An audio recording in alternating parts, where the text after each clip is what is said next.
Business as Unusual is a thought-provoking podcast that explores the innovative strategies, disruptive ideas, and unconventional practices driving successful leaders and companies in the ever-evolving world of modern business.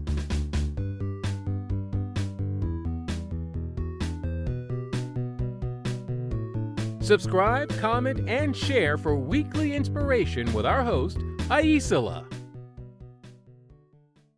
Last week, we talked a little bit about how to identify what's working, what isn't, that you grab the resource calculator and did some work on that for yourself. This week, we're going to talk about designing with your energy in mind. And this isn't about setting more goals. It's about creating a business that fuels itself naturally. One of the things to look at is who are you now and who do you want to be? If you're an entrepreneur that is feeling stuck or overwhelmed and you want to be an entrepreneur who feels like things kind of happen naturally, that things just flow one thing into the other, then what you want to do is think about what's standing between you and that desired state. So I'm not going to give you any time to do that. You'll just have to pause here. So think about who you want to be, and then what does it mean to get there? One of the things that I talk about in the end of year planning work is take a piece of paper or you voice note, type it down, but list your actions that you do regularly for your business. And this is more of a macro level. You don't have to get too granular. You can if you want. Things like accounting would be sort of the macro. You could get into like receipt tracking and reconciliation if you need to, networking, new business development, administration, outreach, marketing, and all of those kinds of things. So list those activities and also your client deliverables. But one of the things that I've noticed a lot is entrepreneurs will often focus on the work that they provide for people. They're working in the business as their biggest priority. And it's important that you be able to do this thing that you've developed and that you love and that you're passionate about. And what happens, I see a lot of times, is people prioritize the working in the business over the working on the business, which is developing those structures, that new business development, the administration, the accounting, all of those kinds of things that are what make the delivery of this product or these services functional and seamless. Feel free to list all of them, but definitely list those supporting activities and then list the realistic impression of time and energy that they take from you. And really notice which are the things that are incredibly draining, the things that stop you from moving forward. And I work with someone who hates email, and she really can't stop doing email. But she's found that if she creates a very specific time for doing them, and she's very focused on it, that it doesn't create the same level of drain. So if she's trying to do emails all day, it's a no-go. It messes with the rest of her functionality. Look at those activities that you have to do. Rank them according to your time and energy input, right? And then look at what you can delegate, automate, totally get rid of, outsource to a paid professional, or contain in some fashion. Sometimes the order of operations can make a huge difference in how things work. Sometimes even just gamifying it or creating some kind of reward system. Like if there's something you really love to do, saying, well, as soon as I've gotten through 10 emails in my other example, I can do this thing that I love. That's just really working on that prioritization of your tasks, but with that concept of your energy and what you need to feel fueled in your business as one of the driving forces for how you allocate those tasks in terms of their position and priority that you give them. So that's one. And then the next one is, so the step one, prioritization.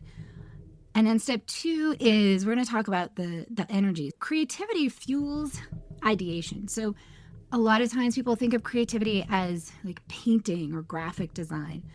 And honestly, the thing is, if you're an entrepreneur, you're using your creativity all the time. You're likely constantly coming up with creative solutions to problems that you have or that your clients have, or creative ways to make your business work that don't fit the mold because you're not following someone else's blueprint.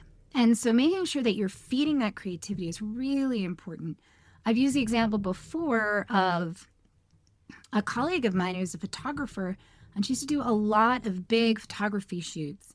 And she would get to a point where she was like, I just dreaded picking my camera up. And that's when I realized what I needed to do is take my camera out into the world and take pictures just for my own joy. Because she loved photography, and she even really loved doing it for her business. And if she didn't cultivate that connection to the joy of the creativity that was what first brought her into the business, she would become less and less connected to it in her work, and honestly, less amazing at it, less functional in her business. And she would become, it would go from fueling her to draining her. And so that could sound a little counterintuitive, to do this thing that's stressing you out more, but more for yourself. And I'm not saying that's a solution for everyone, but just recognizing that your creativity matters. So if you're sitting down to do a complicated spreadsheet for someone, and you love spreadsheets and you realize, oh gosh, I can't do it today, recognize that you need to look at what it is that fuels your creativity, because that creativity is what fuels your ideation and the unique solutions and offerings that you provide to your clients, to your business, and to yourself. Connection is our relationships with others. It builds trust. And it's really important that we give our connections time. So, and the tricky thing, right, is like the people that we are the closest to, that we can lean on without having to cultivate as much because they've been around with us forever. Sometimes it's easy to neglect those over much. And they'll give us so much room. And at the same time, those are the ones that really we should be starting with fueling as much as possible, right? And so really think about, who is it that shows up for you? Who is it that you know, without a doubt, you can call and they're just going to do something to help you out? And really think, when was the last time I just did something to show them I think they're awesome, or reached out without a need? And if you can't remember it, then prioritize that. Best friends, family, and partners, always, it's a good idea, because most of the time, they really just want to see us succeed and be happy. They don't actually need very much from us. And if we do just a little bit intentional cultivation of that connection, replenishment of that goodwill, it goes so far, because they do know, they see that, and they understand that they know us well enough to know when we're making it a priority. So do that, and do that with your business connection. Some of us have business people that they're always going to say yes. They're always going to be there. Just think, when was the last time I was there for them? When was the last time I referred someone to their business or promoted something they were doing in my newsletter? And just do a little of that. You'll feel so good. It always comes back. Being generous and showing up for people, I've never regretted it. Even just the feeling of knowing that I'm contributing to somebody else's success and passion, and there's never a bad result from that. And then momentum, which is my favorite, because I just love moving things forward and getting them done. One of my colleagues and friends yesterday was like, I can always tell when you're in a meeting and we're really connecting, but you felt like it was a work meeting. She's like, I'd see on your face, you're like, we have problems to solve. Why aren't we solving the problems? I get a little bit into that. And it's really amazing to see how when you can really engage with that feeling of satisfaction of accomplishing things, how that can fuel your motivation to do more things.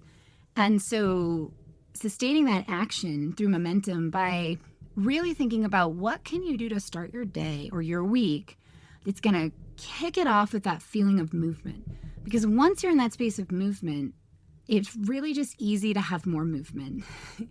And the more movement that you have and the more things that you move through easily, the more satisfying things are, and the more that you feel that sense of your business fueling itself. Checklists are great.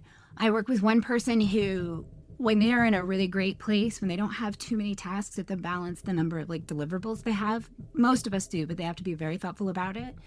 They pick one thing a day that they know they're going to do. And that's a great strategy. If you're like, this is my most important thing, or this is the thing that's going to give me the highest sense of accomplishment, and just that thing, that's what's going to happen. That can be a really great way to fuel your momentum. I'm someone who likes to make a list and check everything off. But if you have too many things to do in a day, or you just like to get everything down on the list, even if it's not all stuff you're going to do, then choosing that one thing that you're going to accomplish will give you that sense of satisfaction and motivation that an incomplete list might feel more discouraging around. Notice what works for you. And as you do that and notice the ways that you're really feeling that creativity, engaging in those trust building connections and cultivating your own momentum, what you'll see is that your business actually kind of fuels itself.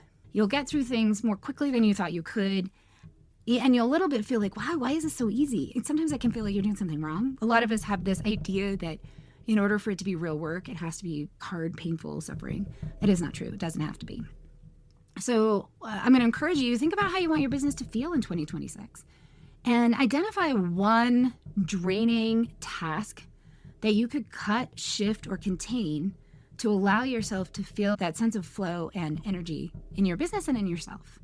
I'll be doing the workshop tomorrow, Energize Your 2026. I hope to see you there. If not, definitely check out some of the stuff on my website, get your energy snapshot, grab your resource calculator, and just start thinking about how to make your business feel easeful for you. Next week, I'm excited to introduce Meg Crosby to you. And then after that, we'll do the final episode in this series on how to make success inevitable for yourself. Thank you for tuning in to Business as Unusual. Remember, in this ever-evolving world of modern business, it's not about fitting in, it's about standing out. See you next time. Stay curious, stay innovative, and always keep it unusual. I hope you enjoy the show. I love making it. If you did enjoy it, consider hopping over to the review portion of the platform you listen on and letting other people know about it.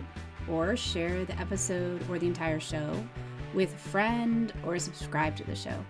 Definitely reach out, get on my newsletter, follow me on social media, and let me know what you like, what you don't like, and what you'd like to see in the future. Well, we love our guests. Appearance on the Business as Unusual podcast or any Bicurean consulting production is for information purposes only and is not to be considered an endorsement of their business practices, or character. Please properly vet anyone you find through this podcast and generally before you do any business with them. Thank you for listening.